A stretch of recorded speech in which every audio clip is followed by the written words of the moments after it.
Well, how to do the family friends and soon to be friends. Welcome back to Tyeshia's Chronicles. This is another day's journey, and I am glad about it. Family, friends, I am glad that you are here with me on this evening. This evening, I have a word that I want to share with you all. To my sisters, especially, since today I think I'm going to call this Wisdom Word Wednesday. So, a word of wisdom and strictly comes from what thus says the Lord.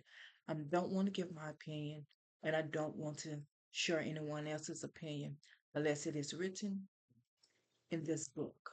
At the end of the day, truly, that's the only thing that matters is what thus says the Lord. So before I go any further, I want to pray. Father, I thank you for your great grace, your mercy, and your love. Lord, I thank you for sending us a Savior who died for us so we can have redemption with you. Dear Lord, rest your Holy Spirit upon us. Open up our hearts to receive a word of wisdom that will change our lives and edify us in you and edify us through Christ. Lord, let your will be done, not mine or not ours. Just Yahawah, let your will be done. In Yahawah's name I pray. Amen. Well, family and friends, this is a word of wisdom.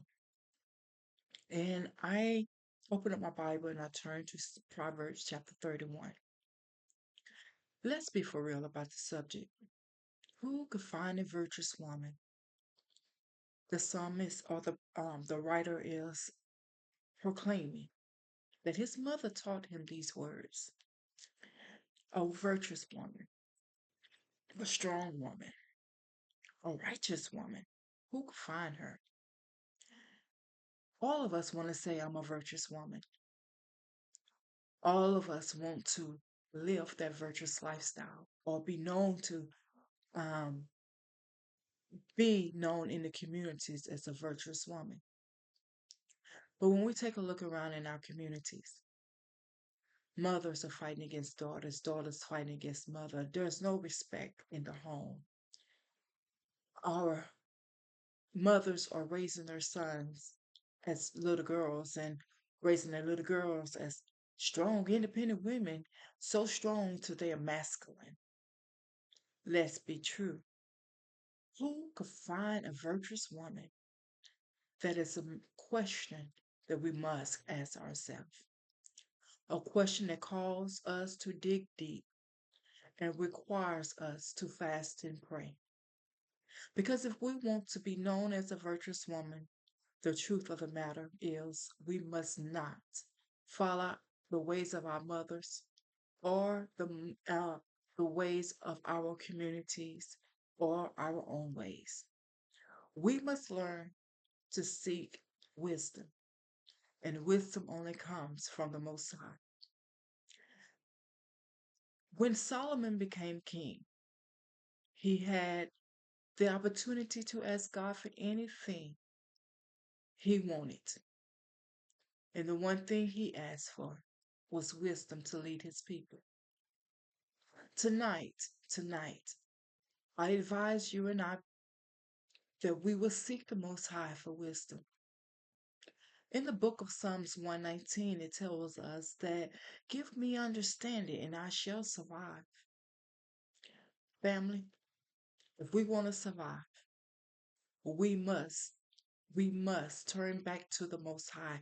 We must seek Him with all our hearts. We must acknowledge that we are out of order and we need His forgiveness, and we must return back to Him with a repentant heart. Seek wisdom. Let wisdom minister to us. Those who love wisdom, they will survive. That's the truth of the matter. If you want to be a Proverbs woman, then not only should we study the Word of God and let the Word minister to our hearts, but we must learn to fast. We must learn to pray. Pray like never before. Fast the old time way. The new way tells us, oh, you could just stop watching TV for an hour or two. Oh, you could just stop eating ice cream for a week. That's fasting. No, the old time way was the truth is most of them stripped themselves naked and they clothed themselves with ashcloth and they presented themselves before the Lord and they fasted with no food, no drink, and they prayed for a certain amount of time. Fasting requires us to be disciplined. It requires us to get out of ourselves and out of the world so we could get into oneness with the spirit and to get into oneness with the Lord because we need his guidance. We need to be able to stand boldly like King David and say, the Lord is my light and my salvation. Whom shall I fear? We are fearing too much of the world. We are fearing too much of the devil. Both were created by the Creator. So therefore, we should fear no one but God. Who can find a virtuous woman?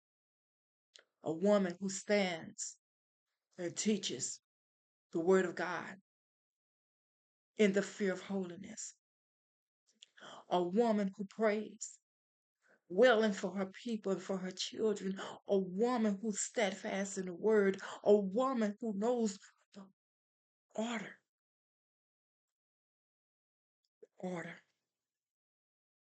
Yes, there is order in the body of Christ. And a virtuous woman recognizes that there is order. She's not only trying to make herself look good, and she surely not just trying to make her children look good, but scripture tells us she makes her husband looks good too. What is that? What is a husband these days? Who cares about having a husband? We should care. We should care about how we carry ourselves. We should care about how God view us, not how we view ourselves, not how the world view us or how our family and friends view us. Sometimes we put those things before how God view us, and we must get back into order because the truth of the matter is that many of us are going astray. Number one, for the lack of knowledge. We have so much drama in our community, which is unnecessary drama we should not have because it does not glorify our Father in heaven. Because we're not using wisdom, family. We're not using wisdom.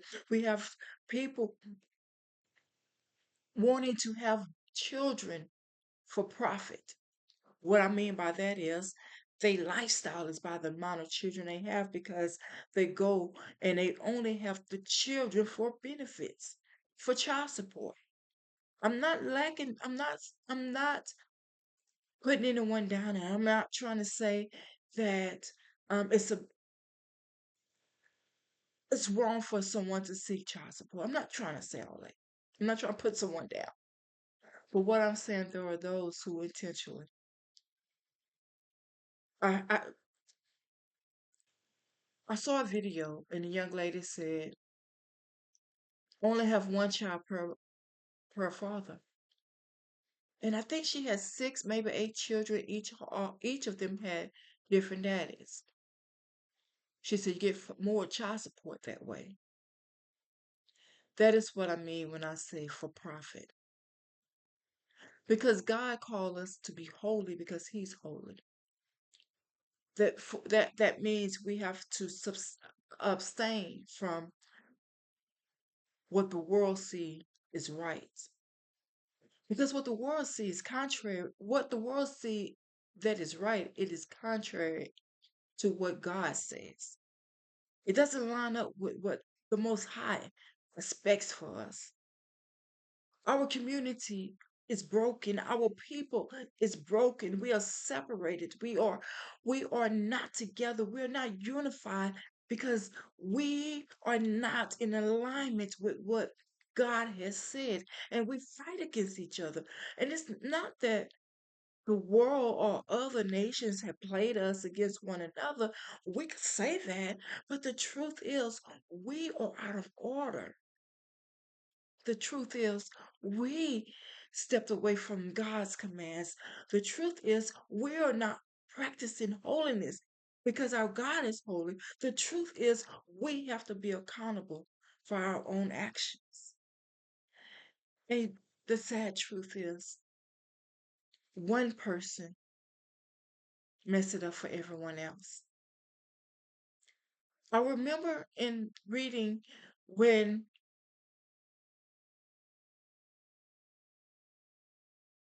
Isaac had 12 sons. We know that. But he also had a daughter. And while she was out in the market, she was raped. I'm going to use, I'm sorry, she was, I guess I shouldn't say rape. Maybe I should say grape, but this is you too. So her, her brothers, wait a minute, they wasn't feeling that. Dad, he didn't feel it either, but he was at peace. He was a peaceful person. And the man who did this to her, he loved her. He wanted to marry her and bring her into his family and make her his wife. And Jacob told him, well, go and circumcise yourself. You and all of your people circumcise yourselves. And when they did that, and while they were circumcised and going through pain, Reuben and Simeon and Levi went up in there and they went to work, baby. They took them right on up out the camp, just gone. Wipe them. And Jacob said, what have you done? You're going to make everyone else speak or think negative about us. What have you done, Israel? We have caused all the nations to speak evil against us. What have you done, Israel? We have caused everyone else to come and infiltrate our communities. What have you done, Israel? You have caused everyone else to look down upon us and want to take our place before our God because they look at us and say we're not worthy to be before our God who loves us so much, our God who called us out of darkness into this marvelous light. Our God who chose us, we were chosen to be his very own special people. But we are walking around acting like heathens because we taken up on the ways of this world we are in. We are in this world, but Israel, we are not of this world. Israel, we got to come out of Babylon.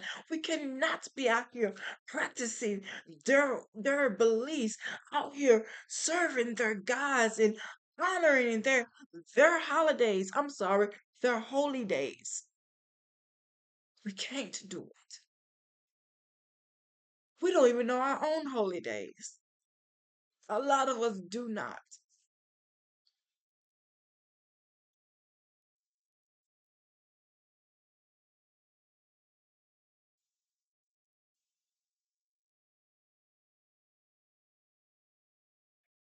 A virtuous woman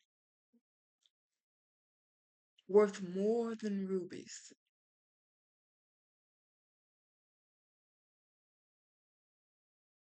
Hmm. She's a gem. You know,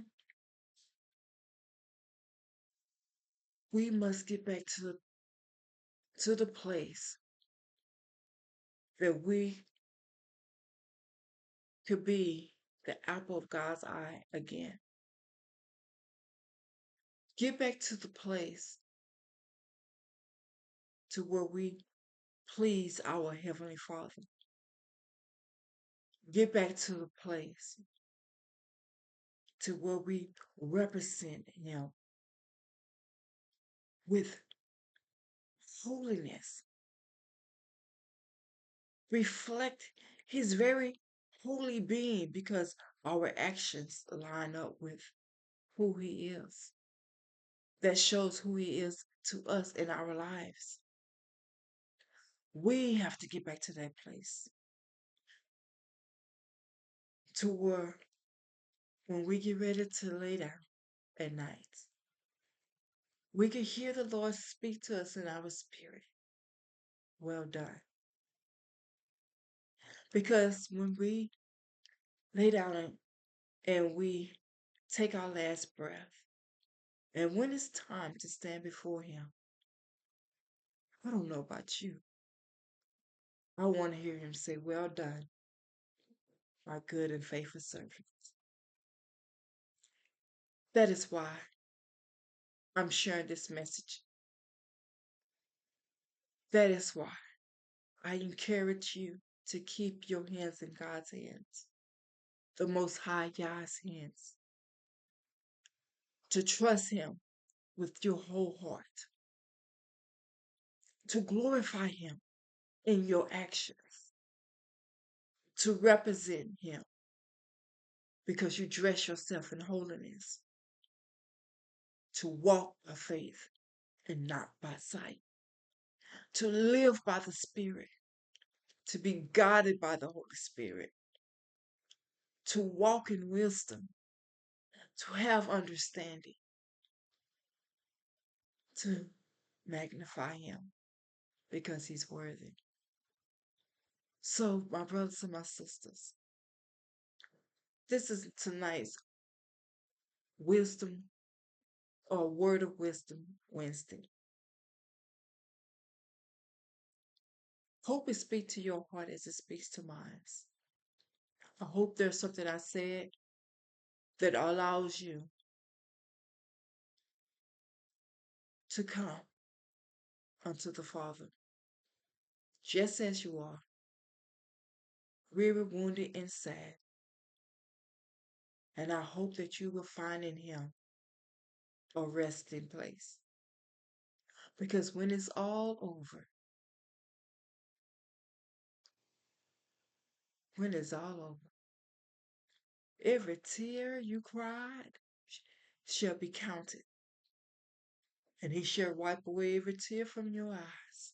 When it's all over, hallelujah, hallelujah, we shall hear you say, well done. Family, friends, well done. So come.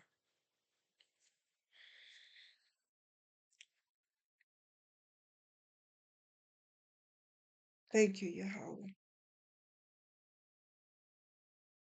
for tonight's word of wisdom. Forgive us for our sins and let your light shine through us. Lord, use us to gather your people back to you and to let them know that they have been chosen and walk them through and help them through their journey so they can come closer to you. And as we helping them, Lord, we believe that you will help us as we see that day approaching. Be glorified through it all. Save your people from their sins. Be glorified. In Yahweh shall Jesus the Christ name I pray. Amen. My brothers and my sisters, I want you to be blessed, and while you're being blessed, be a blessing to somebody else. Break the barriers of your blessings by being a blessing to somebody else. What this world now needs now is love, sweet love. And like the songwriter said, no, not just for some, but for everyone. This is Tyeshia's Chronicles, where we stand to proclaim God's word, encourage my brothers and my sisters in God's word, and as we seek the Most High to guide us in His word. I want you to be blessed. So take the time and share the word of God with somebody else. You be blessed. Ta ta.